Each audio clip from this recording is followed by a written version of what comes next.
ঈদের ছুটির ভিড়, সকালের ব্যস্ত সময়, প্ল্যাটফর্ম জুড়ে ছুটে চলা মানুষ, ট্রেন ধরার তাড়া, কারো হাতে লাগেজ, কেউ আবার পরিবারের সদস্যদের সঙ্গে কথা বলতে ব্যস্ত। ঠিক সেই সময়ই আচমকা বদলে যায় গোটা ছবিটা। ভিড়ের মাঝখানে এক যুবককে ঘুরে বেড়াতে দেখা যায় হাতে ধারালো অস্ত্র নিয়ে। প্রথমে কেউ বিষয়টিকে গুরুত্ব দেননি, কিন্তু কয়েক সেকেন্ডের মধ্যেই শুরু হয় আতঙ্ক। একের পর এক যাত্রীর দিকে তেড়ে গিয়ে হামলা চালাতে থাকে ওই ব্যক্তি। প্রত্যক্ষদর্শীদের দাবি, হামলার সময় বারবার আল্লাহু আকবার বলে চিৎকার করছিল সে। চিৎকার করতে করতেই যাত্রীদের উপর কোপাতে শুরু করে যুবক। মুহূর্তের মধ্যে স্টেশন চত্বরে ছড়িয়ে পড়ে চিৎকার, হুড়োহুড়ি আর আতঙ্কের আবহ। প্রাণে বাঁচতে দৌড়চ্ছেন কেউ, কেউ আবার আহতদের সরানোর চেষ্টা করছেন। আর সেই ভয়ঙ্কর মুহূর্তের ভিডিও এখন সোশ্যাল মিডিয়ায় ছড়িয়ে পড়তেই হাড়হিম অবস্থা নেট পাড়ার। ঘটনাটা ঘটেছে সুইজারল্যান্ডের অন্যতম বড় শহর উইন্টারথুরের প্রধান রেল স্টেশনে। বৃহস্পতিবার স্থানীয় সময় সকাল প্রায় 8:30 নাগাদ ব্যস্ততম সময়ে এই হামলার ঘটনা ঘটে। পুলিশ জানিয়েছে, ধারালো অস্ত্র নিয়ে স্টেশনে ঢুকে আচমকা যাত্রীদের উপর হামলা চালায় বছর 31-এর এক যুবক। ঘটনায় অন্তত 3 জন আহত হয়েছেন। তাদের মধ্যে 2 জনকে প্রাথমিক চিকিৎসার পর ছেড়ে দেওয়া হলেও এক প্রবীণ ব্যক্তি এখনো হাসপাতালে চিকিৎসাধীন। হামলার কয়েক মিনিটের মধ্যেই অভিযুক্তকে গ্রেপ্তার করে পুলিশ। ধৃত ব্যক্তি সুইস তুর্কি দ্বৈত নাগরিক এবং তিনি উইন্টারথুরেই থাকতেন বলে জানা গিয়েছে। প্রাথমিক তদন্তে উঠে এসেছে ওই যুবকের দীর্ঘদিনের মানসিক সমস্যা ছিল। তবে হামলার ধরন এবং হামলার সময় ধর্মীয় স্লোগান দেওয়ার ঘটনায় এটিকে সন্ত্রাসবাদী হামলা হিসেবেও খতিয়ে দেখছে তদন্তকারী সংস্থাগুলি। দেখুন রেল স্টেশনের কি অবস্থা, কিরকম আতঙ্কের পরিবেশ তৈরি করেছে এই মুসলিম যুবক।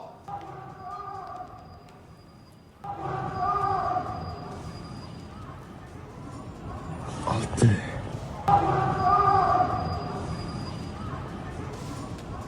Alte.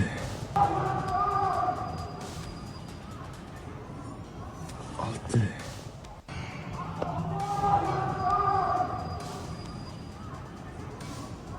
Alte.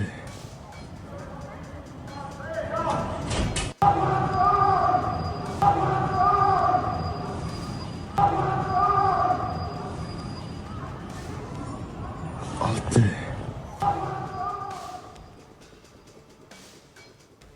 দেখলেন তো ভিডিওটা, আল্লাহু আকবার বলে ধারালো অস্ত্র হাতে নিয়ে কিভাবে ওই এলাকায় তাণ্ডব চালাচ্ছিল এই মুসলিম যুবক।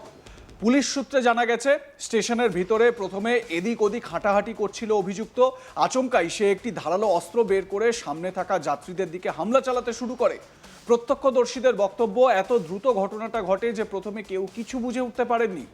কয়েক সেকেন্ডের মধ্যে আতঙ্ক ছড়িয়ে পড়ে প্ল্যাটফর্মে।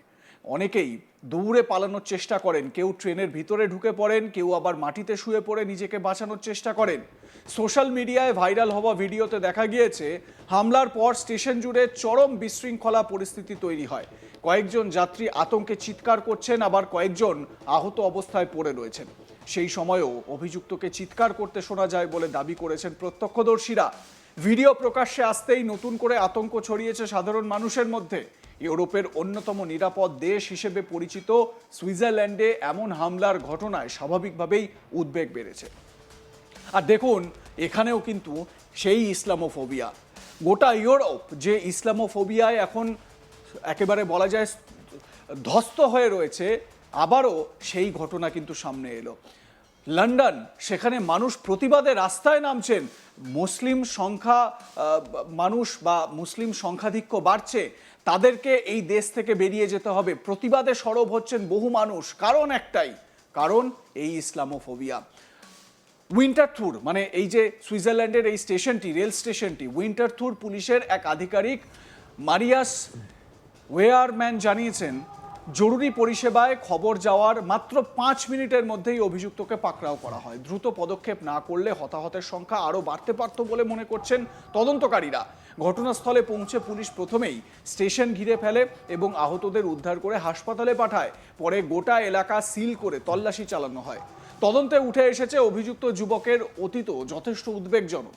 পুলিশ সূত্রে খবর, 2015 সালে ইসলামিক স্টেট গোষ্ঠীর হয়ে প্রচার চালানোর অভিযোগে তাকে নজরদারিতে রাখা হয়েছিল। সেই সময় একবার গ্রেপ্তারও করা হয়েছিল বলে জানা গিয়েছে, যদিও পরে তাকে ছেড়ে দেওয়া হয়।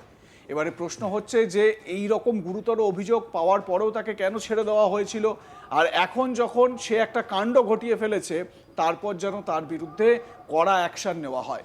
সম্প্রতি এই যুবক পুলিশের জরুরি নম্বরে ফোন করে একাধিক বিভ্রান্তিকর এবং উদ্বেগজনক মন্তব্য করেছিল বলেও অভিযোগ। সেই ঘটনার পর তাকে মানসিক স্বাস্থ্য কেন্দ্রে নিয়ে যাওয়া হয়েছিল। সবচেয়ে চাঞ্চল্যকর বিষয় হলো চিকিৎসকদের পর্যবেক্ষণের পর বুধবারই তাকে ছেড়ে দেওয়া হয়েছিল। এক চিকিৎসক তাকে বিপজ্জনক নন বলে মন্তব্য করেছিলেন। এবারে এই চিকিৎসকের কতটা যোগাযোগ রয়েছে এই ঘটনায় সেটাও খতিয়ে দেখা উচিত, সেটাও কিন্তু স্ক্যানারে আনা উচিত। আর তার ঠিক পরের দিনই এক ভয়ঙ্কর হামলার ঘটনা ঘটে গেল। ফলে প্রশ্ন উঠতে শুরু করেছে মানসিক স্বাস্থ্য সংক্রান্ত মূল্যায়ন পদ্ধতি নিয়েও। কিভাবে এমন একজন ব্যক্তিকে ছেড়ে দেওয়া হলো যে পরদিনই প্রকাশ্যে ধারালো অস্ত্র নিয়ে হামলা চালাচ্ছে আর মুখে বলছে আল্লাহু আকবার। দেখুন, অস্ত্র চালানো যদি শুধু হতো তাহলেও ব্যাপারটা কিন্তু অন্যরকম হতো। হয়তো এই মানসিক যে বিকার, সেই বিকারের ব্যাপারটা হয়তো কিছুটা হলেও সেখানে বোঝা যেত। কিন্তু মানসিক বিকারগ্রস্ত কোনো ব্যক্তি সে হঠাৎ হামলা চালাচ্ছে লোককে দেখে, তার মুখে আল্লাহু আকবার ধ্বনি। এ তো টেররিস্টরা করে, জিহাদিরা করে। যেরকম পেহেলগামে হয়েছিল, ধর্ম জেনে তাদেরকে খুন করা হয়েছিল, কালমা পড়তে বলা হয়েছিল, পড়তে পারেনি বলে তাদেরকে খুন করা হয়েছিল, হত্যা করা হয়েছিল। যদিও তদন্তকারীরা এখনো এ বিষয়ে স্পষ্ট করে কিছু বলেননি, মানে এই উইন্টারথুরের ঘটনায় এখনো কিছু বলা যায়নি। হামলার পিছনে মূল উদ্দেশ্য কি ছিল খতিয়ে দেখা হচ্ছে। এটি নিছক মানসিক ভারসাম্যহীনতার জেরে নাকি এর পিছনে চরমপন্থী মতাদর্শ রয়েছে বা কাজ করছে সেটাও খতিয়ে দেখা হচ্ছে। হামলার সময় ধর্মীয় স্লোগান দেওয়ার ঘটনায় জিহাদি যোগের সম্ভাবনাও উড়িয়ে দিচ্ছেন না তদন্তকারীরা। তবে এখনই চূড়ান্ত সিদ্ধান্তে পৌঁছতে চাইছেন না পুলিশ কর্তারা। এই ঘটনার পর সুইজারল্যান্ডের বিভিন্ন রেল স্টেশন এবং গুরুত্বপূর্ণ জনবহুল এলাকায় নিরাপত্তা আরও বাড়ানো হয়েছে। বাড়তি পুলিশ মোতায়েন করা হয়েছে একাধিক জায়গায়। সাধারণ মানুষকে সতর্ক থাকার পরামর্শও দেওয়া হয়েছে প্রশাসনের তরফে। একই সঙ্গে সোশ্যাল মিডিয়ায় ছড়িয়ে পড়া ভিডিও এবং বিভিন্ন তথ্য খতিয়ে দেখা হচ্ছে। কিন্তু প্রশ্ন হচ্ছে, যখন কোনো ব্যক্তি এই রকমভাবে হাতে ছুরি নিয়ে জনবহুল এলাকায় বেরিয়ে আসছে, মানুষকে তো বাইরে বেরোতে হবে, কাজে কর্মে যেতে হবে, সেখানে এই রকম নিরাপত্তার জায়গাটা তাহলে তো কোথায়? দেখুন আরো একবার এই ভিডিওটা, কি পরিস্থিতি।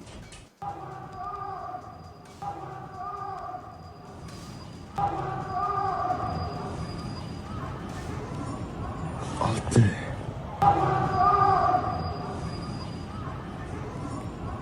আলতে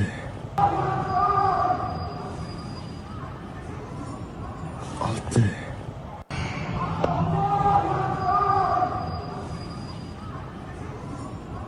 আলতে